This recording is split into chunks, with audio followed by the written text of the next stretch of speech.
Dans cette paracha de Shelach Lecha qui nous parle de cette mission que vont recevoir 12 personnages de grande valeur et dont nous savons déjà que malheureusement sur les 12, il y en a 10 qui vont ne pas réussir leur mission et vont trébucher, et ce qui va avoir bien sûr des conséquences terribles pour eux-mêmes, pour l'ensemble du peuple d'Israël. Il y a là-dessus un enseignement très important qu'on va prendre ensemble, que nous pouvons appliquer tous les jours de notre vie pour savoir comment mettre toutes les chances de notre côté et ne pas se retrouver dans des conditions difficiles où on risque à notre tour aussi de trébucher. Et ça, cet enseignement, je l'ai trouvé dans un livre qui s'appelle Nitzutze Shimshon du Rav Shimshon Mostropoli, qui était un grand Mekoubal qui malheureusement a été assassiné il y a 400 ans à peu près dans les décrets de 5408, 5409, qui était un grand holocauste en Europe. Et donc, en tous les cas, dans son livre, dans le peu de ce qui nous reste de son enseignement, il ramène ce qu'on appelle un Midrash Pliya, un Midrash qui est surprenant. Et ce Midrash Pliya dit la chose suivante. Mi penema lo itzlichu meragelim. Pour quelle raison les 12 explorateurs n'ont pas réussi dans leur mission? Mi pene. Pour quelle raison? C'est Shayamim, que les jours, Yemé Bikur Anavim, ce sont les jours des primeurs du raisin. En fait, attention, cette phrase, Shayamim Yemé Bikur Anavim, c'est la phrase qui est mentionnée dans le passouk lui-même, qu'au moment où on nous dit Shelach Lecha Nashim V'Atur Eteret, qu'au moment où ils partent pour explorer Eretz Israël, il est dit qu'à ce moment, à quel moment ont-ils voyagé?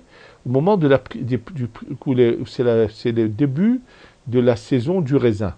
Bikurim, ce sont les primeurs qui sortent en premier du raisin. Il est évident que la Torah, quand elle veut nous parler du moment où les Meraglim, donc ces explorateurs, vont en Eretz Israël, comme je vous l'ai souvent dit dans les cours, la Torah n'est pas un livre d'histoire. La Torah, ce n'est pas un journal de faits divers. Donc, qu'est-ce que la Torah a voulu faire passer comme enseignement en disant Vehayamim, et les jours, Yemé Bikuri Anavim, sont les jours de la primeur du raisin. Qu'est-ce que la Torah veut faire passer comme message à travers cela? Et là, le Midrash en question nous dit que c'est à cause de cela qu'ils n'ont pas réussi, parce que Vayamim Yemé Bikuri Anavim. Donc, vient Rav Shimshon Mostropoli et va nous donner la réponse à cela. La réponse qu'il va nous donner, en fait, il la puise dans le Zohar. Le Zohar, lorsqu'il veut parler du moment où Moshe Rabbeinu, l'âme de Moshe, doit descendre, doit sortir de ce lieu dans lequel elle se trouve, cette âme si grandiose, si puissante, qui va avoir une si grande mission de frapper Pharaon et les Égyptiens, d'être l'intermédiaire d'Hachem pour les frapper, de faire descendre la Torah, ainsi de suite. Alors le Zohar dit qu'on a fait très attention là-haut, que cette Neshama est née exprès avec qu'à 7 mois et non pas 9, pour que justement cette Neshama évite certains mois de l'année qui ne sont pas bons, qui ne sont pas favorables à nous. Et donc, de ce Zohar, nous enseigne Rav Shimshon Mostropoli, quels sont ces mois en question qui ne sont pas bons pour nous. Il nous dit, voilà, il ramène le Zohar dans Parashat Shemot Yudbet, où il est dit que l'ange du mal, qu'on appelle Samer Mem Aleph Lamed, a une emprise, c'est une sorte de, c'est lui qui domine dans 3 mois précis qui sont Tevet, Tammuz et Av. Donc il y a 3 mois pendant lesquels le Samer Mem a une emprise, qui sont Tevet, donc Tevet c'est en hiver, et Tammuz Ve'av, dont on sait que ce sont 2 mois dans lesquels il s'est passé des événements terribles pour le peuple d'Israël, que la ville de Jérusalem est tombée, la destruction des tables de la loi, la destruction du temple, et ainsi de suite. Donc, il dit, et à quel moment les Meraglim sont partis pour explorer Israël? Ils sont partis le 29 Sivan. Le 29 Sivan, c'est juste avant le début du mois de Tammuz. Et donc, ils reviennent d'ailleurs, ils vont revenir exactement le 9 Av. Et quand le 9 Av, ils vont parler de la manière dont ils vont parler, ils vont faire pleurer une grande partie du peuple d'Israël, qui va provoquer des pleurs pour toutes les générations. Et le Rav Shimshon Mostropoli dit, regarde comment il y a une allusion très claire à cela. Qu'est-ce que c'est les bikurim, les primeurs? C'est ce qui est avant que la saison du raisin vienne. Il dit le mot anavim, quand tu prends les lettres, on va les voir dans l'ordre, Aïn, Nun, Bet et Mem. Je ne mentionne pas le Yud, bien qu'il soit mentionné dans la Torah, parce que pour ce genre d'explication, on peut des fois ne pas mentionner ce Yud, parce que tout dépend dans différents mondes comment les choses sont marquées. Et quand on voit donc ce mot anavim, quelle lettre nous avons avant le aïn? Le samer. Avant le nun, le mem. Avant le bet, le aleph. Et avant le mem, le lamed. C'est-à-dire que les lettres qui sont avant le mot anavim, c'est samer, mem, aleph, lamed.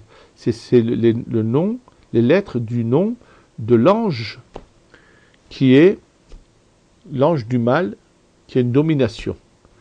Et il nous dit, c'est ça à quoi la Torah fait une allusion, en disant qu'ils sont allés dans un moment qui n'était pas en leur faveur, Vehayamim, les jours où ils vont être dans leur exploration, Yémé, Bikore Anavim, ce sont les jours où le Samer même, il a une domination, puisqu'ils vont être tout le mois de Tammuz et les premiers jours du mois de Av. Donc il dit, c'est ça comme ça qu'il explique, c'est ça un peu l'allusion qui est mentionnée dans la Torah. Ce qu'il en ressort de tout cela, c'est qu'en fait, si ça avait été à un autre moment, ils auraient peut-être pu surmonter l'épreuve. C'est-à-dire qu'il y a des moments où le mal est tellement fort qu'il est très difficile de le surmonter. C'est pas impossible, c'est difficile. Il y a un problème que tout le monde peut se poser tout de suite comme question, va sauter aux yeux. Dans ce cas, pourquoi les envoyer à ce moment-là? Pourquoi ne pas les envoyer à un moment plus propice? C'est vrai. Simplement, ce qu'il faut savoir, c'est quand quelqu'un est sur Terre et qu'il a une épreuve, il faut savoir que les conditions dans lesquelles l'épreuve vient,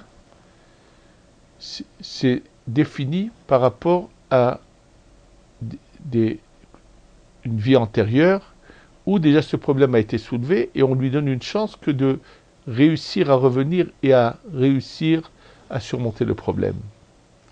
Je vais vous rappeler juste un exemple qui ressemble, parce qu'il n'est pas tout à fait la même chose, mais qui ressemble un peu à cela, que dit le Chafetz Chaim. Le Chafetz Chaim dit que des fois, des gens qui vivent dans la misère, dans la pauvreté, et qui ont à redire, mais Akadosh Baruch Hu, pourquoi tu ne veux pas me donner la richesse? Pourquoi tu me fais vivre des moments si difficiles? Et le Chafetz Chaim dit, ces gens-là, qui parlent comme cela, s'ils pouvaient voir le film de leur vie antérieure et de la suite de ce qui s'est passé là-haut avant qu'il redescende, il n'aurait pas cette manière de parler. Et il explique, le Chafetz Chaim, que, par exemple, une personne qui, dans sa vie antérieure, a été très riche. Et malheureusement, à cause de la richesse, elle a été cruelle, elle a été agressive, elle a eu énormément de comportements négatifs parce que cette richesse lui a donné cette envie, cette force de se conduire d'une manière dont il ne faut pas se conduire. Ce qu'il se passe, c'est qu'ensuite, lorsque cette Neshama monte là-haut et qu'elle est jugée, alors on lui montre toutes ses erreurs, il est devant, il ne sait pas comment réagir, il voit les erreurs qu'il a commises, il se met à réaliser, mais comment j'ai pu parler comme ça, comment j'ai pu être aussi dur, comment j'ai pu être aussi insolent, comment j'ai pu faire tout ce que font des fois des gens qui ont de l'argent et qui pensent qu'ils sont les maîtres du monde et qui ont une conduite qui n'est pas la bonne. Et donc, alors on leur donne une chance, on leur dit, tu vas redescendre sur terre. Et quand on leur donne cette chance, alors bien sûr, cette Neshama se met à demander à Kadosh Baruch Hu. Elle lui demande, peut-être que cette fois, il demande de ne pas redescendre sur terre, de ne pas être riche de nouveau, pour ne pas avoir de nouveau à être confronté à cette épreuve si difficile. Il y a des cas où on n'accepte pas la demande, et la personne sera obligée de se retrouver dans les mêmes conditions et de surmonter l'épreuve. Mais il y a des cas où Hachem accepte, et bien sûr le Samer même n'est pas d'accord, tu dis mais non, c'est pas juste qu'on le redescende pas dans les mêmes conditions, mais pour des raisons que nous ne connaissons pas, des fois Hachem accepte, Dieu accepte. Il dit que se passe-t-il quand il revient sur terre et qu'il n'est pas riche, il se plaint. Il dit le Chafetz Chaim, s'il pouvait entendre sa demande qu'avait formulée sa Neshama avant de redescendre, il aurait honte maintenant de se plaindre à Hachem pourquoi il n'a pas la fortune et la richesse. En tous les cas, donc revenons à notre sujet, qu'est-ce qui a provoqué l'échec de 10 des 12 Meraglim, des 12 explorateurs? C'est le moment n'était pas en leur faveur. Et de là, il y a un enseignement très important à apprendre. Ce qu'il faut savoir, que comme ce sont des moments où le mal domine, il faut savoir que le but du Samer même, c'est de tuer, d'exterminer. C'est ce qu'il fait, il a provoqué la mort de Adam Arishon et de tous les êtres qui sont sur terre. Donc c'est ça son but. Et c'est pour ça qu'il y a des moments où nous devons faire très attention. Par exemple, même les gens qui vont en vacances doivent à tout prix éviter, pendant la période entre le premier Av et le Tcha B'Av, d'éviter d'aller se baigner à la plage, à la mer, à part le problème de halakha, mais même pour eux, et je peux vous dire que ce que je me souviens, enfant, comment les choses s'étaient déformées, les gens savaient que pendant cette période-là, ceux qui allaient à la mer, il y a eu énormément de malheurs qui se sont produits, des gens qui se sont noyés. Donc les gens disaient attention, il y a le couteau dans la mer. Ça veut dire que la mer tue à ce moment-là. Et la déformation a été telle, c'était à Alger, que une fois quand j'allais au Talmud Torah le jeudi et le dimanche, il y a une femme qui vient au Talmud Torah, qui frappe à la porte et qui questionne celui qui nous enseignait au Talmud Torah, et elle lui dit quand est-ce qu'il faut jeter les couteaux à la mer. Et ça l'avait. Alors une fois il a dit quel couteau jeter à la mer. Il lui a dit si tu as des couteaux à jeter, jette-les à la poubelle. Qu'est-ce que ça veut dire jeter les couteaux à la mer? Elle lui dit non, mais c'est une période où il faut jeter. Quel moment il faut jeter les couteaux à la mer? C'est-à-dire que les gens ont déformé les choses, malheureusement, et ils ont mal compris ce qu'on leur avait enseigné, transmis. Bref, en tous les cas, il y a des moments où il faut faire très attention. C'est Tammuz et Av. Et donc, c'est des moments où, justement, le Samer même domine. Je vais donner encore un autre exemple sur quoi il faut faire attention, et un exemple dont j'ai eu des échos très surprenant, mais que je vais vous raconter tout de suite. Lorsqu'il arrive que des fois, le 9 Av tombe un Shabbat. Le 9 Av tombe un Shabbat, et dans ce cas, le jour du jeûne est repoussé à dimanche. Et le cas qui m'a été une fois pour que je prie pour la personne en question, quelqu'un m'avait demandé de prier pour un enfant qui a été conçu de la manière suivante. Le fameux 9 Av, qui est un vendredi soir, la femme dans ce couple devait aller au mikvé. Et en fait, dans la halakha, il y a deux opinions. Il y a celle du Mehaber, de Rabbi Yosef Karo, et celle du Rama. Que se passe-t-il lorsque une femme doit aller au mikvé le 9 Av, qui tombe un vendredi soir? Selon le Mehaber, il n'y a pas de problème. Selon le Rama, elle doit s'abstenir, puisque le 9 Av est un jour qui interdit aux relations entre un couple dans un couple, bien que c'est Shabbat, mais puisque c'est le 9 Av, il faut s'en abstenir. En fait, ce qui s'est passé, c'est que cette femme-là est tombée en grossesse le 9 Av.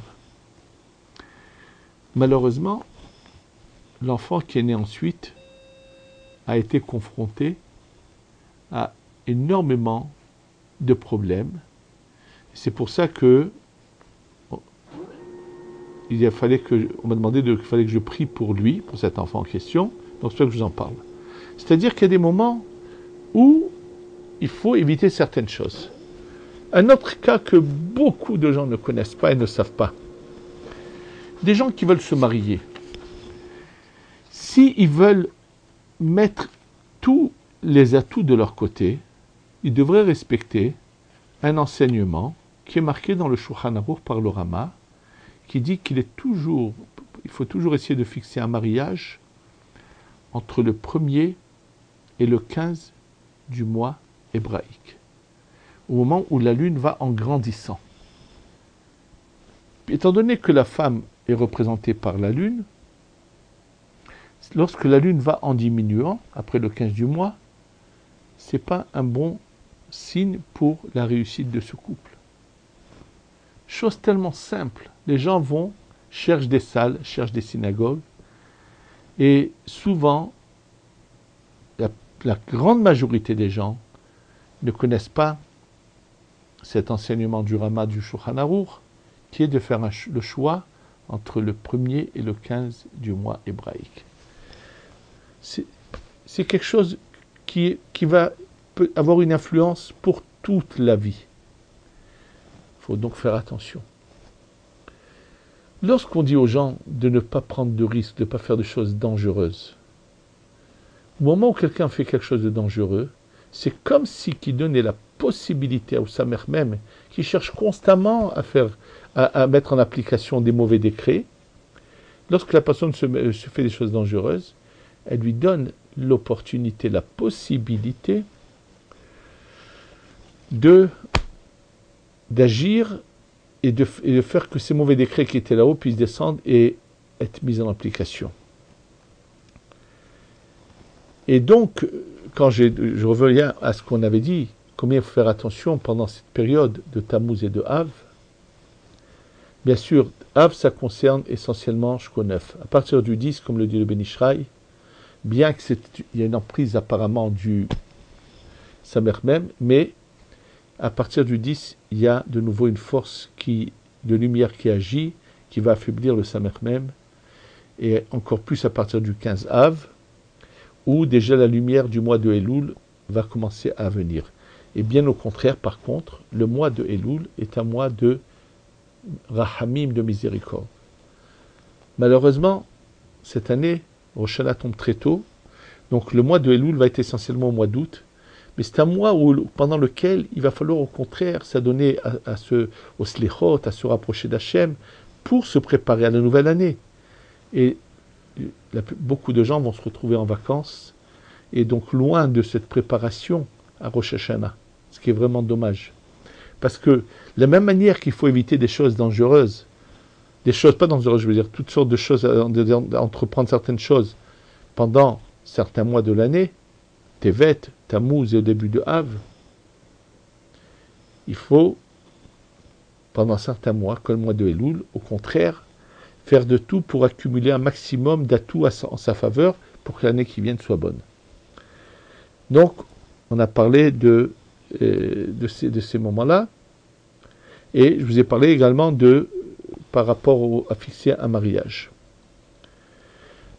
Un autre point très important, lorsque il s'agit de choisir un nom à donner à un enfant, ne faites pas l'erreur de donner un nom qui va malheureusement ne pas être en sa faveur et va au contraire lui provoquer des problèmes. C'est très important de ne pas surtout donner de noms de personnes qui ont eu une mauvaise conduite. Il y a beaucoup de noms qu'il faut éviter. Et avant tout, il faut prendre des noms bibliques, mais même dans les noms bibliques, il faut savoir lesquels choisir. Et non pas toutes sortes de noms qu'on entend aujourd'hui, qui souvent les gens ne savent même pas qu'ils sont en train de provoquer des problèmes à leurs enfants. Je ne veux pas maintenant de citer des catégories de noms, tout simplement parce que ça risque de toucher certaines personnes qui ont déjà ces noms-là. Mais que les gens au moins se donnent la peine, avant de choisir un nom, de poser la question, de faire attention. Et ceux qui ont des problèmes peuvent poser la question pour savoir si dans leur nom il n'y a pas un problème. Et dans ce cas, s'ils ont des problèmes et que leur nom a une raison, est une cause à leur problème, alors il y aura des cas où on rajoutera un prénom pour justement alléger les problèmes des gens ou les changer complètement. Be'ezrat Hashem. Combien c'est important de choisir des prénoms qui seront bons, qui auront au contraire une bonne influence sur l'enfant. Et de la même manière qu'aujourd'hui, les gens font des assurances, font toutes sortes de choses pour se protéger. Par exemple, ils mettent dans leur voiture toutes sortes de systèmes nouveaux, de ballons gonflables qui en cas d'accident, vont les protéger, d'alarmes qui vont les réveiller s'ils s'endorment au volant, et ainsi de suite. Ce qu'il faut savoir, il n'y a pas de hasard que dans cette paracha, à la toute fin, on nous parle des tzitziyot. Et je vais vous rappeler ce que je vous ai dit déjà, que ce vêtement qu'on appelle le talit katan, donc ce vêtement que nous devons porter sur nous, c'est vrai qu'il n'y a pas d'obligation. Mais je vais vous rappeler l'histoire mentionnée dans la Gemara à ce sujet. La Gemara dans Masechet Menachot dit qu'un Rav qui s'appelle Rav Katina, il y a un ange qui apparaît à lui qui lui dit: Katina, pourquoi tu n'as pas de talit katan? C'est-à-dire il a des vêtements qui n'ont pas 4 coins. Il lui dit: Vechi anshitu aase. Si je le porte, je recevrai une récompense. Mais si je ne le porte pas, on va me punir. La Torah ne m'a pas demandé de manière obligatoire, tu ne dois pas les 4 passes en talit katan. Non. La Torah m'a dit que si j'ai un vêtement de 4 coins et je lui mets des tzitziyot et que je le porte, je fais une mitzvah. Mais si je n'en porte pas de vêtements à 4 coins avec des tzitziyot, je serai puni pour cela. Et il lui répond: Beshat eitra anchinande. Sache qu'à chaque fois qu'il y a le courroux de Dieu, alors la personne est en danger. C'est-à-dire que la meilleure protection, c'est justement d'avoir un talit katan. Et pas seulement un talit katan, de préférence un talit katan en laine et non pas en coton. C'est d'ailleurs l'avis de Rav Moshe Feinstein, qui dit, étant donné que nous savons que le talit protège des mauvais décrets, donc il est évident que c'est mieux d'aller sur toutes les opinions, puisqu'il y a une discussion, est-ce que le talit en coton a une obligation d'avoir des tzitziot, c'est minatora ou miderabanan. Le Mehaber Rabbi Yosef Karo tranche comme l'opinion qui dit que c'est seulement miderabanan et pas non midoreita. Le Raman ne pense pas comme ça, et pourtant Ramoshe Feinstein dit que ce serait mieux d'aller sur toutes les opinions et de s'acquitter de la mida de talit midoreita. Puisque, comme je vous le dis, le talit est une protection. Alors, avant de chercher des protections extérieures, prendre cette précaution tellement de base qui est d'avoir un talit kastan, d'avoir la protection divine constamment avec soi. C'est très important. Deuxième chose, très important, je veux vous rappeler de nouveau les paroles du Rambam qui donne comme affirmation que tout celui qui appliquera l'hygiène alimentaire que donne le Rambam, il lui dit qu'il aura une longue vie et qu'il sera protégé des maladies. Chose qu'il faut, c'est une éducation, puisqu'on parle de ce sujet, de savoir se mettre tout de son côté au niveau du temps, au niveau aussi de l'espace. On va le voir qu'il ne faut pas aller dans des endroits où il y a un froid intense qui peut mettre en péril la personne, et ainsi de suite, au niveau du vêtement et au niveau de l'alimentation. Habituez-vous à avoir une hygiène alimentaire conforme à la Torah. Nous n'avons pas le droit de consommer des aliments qui peuvent être nuisibles pour notre corps. Ushmartem me'od nafshotechem. Il en est de même en ce qui concerne la cigarette. À l'unanimité dans la médecine, éprouver les dégâts, le mal que fait la cigarette. Et donc, il faut à tout prix savoir ne pas faire des choses qui vont être nuisibles à nous. Nous n'avons pas le droit. Hachem nous a donné un corps pour qu'on l'utilise bien, pour qu'on puisse bien faire la Torah et les mitzvot. Ce sont des enseignements très importants qu'il faut répéter souvent pour qu'on les mette en application. Et que Hachem nous guide sur cette voie de logique et de bon chemin, qu'on soit protégé du mal et qu'on ait la Géoula Shlema. Amen ve Amen.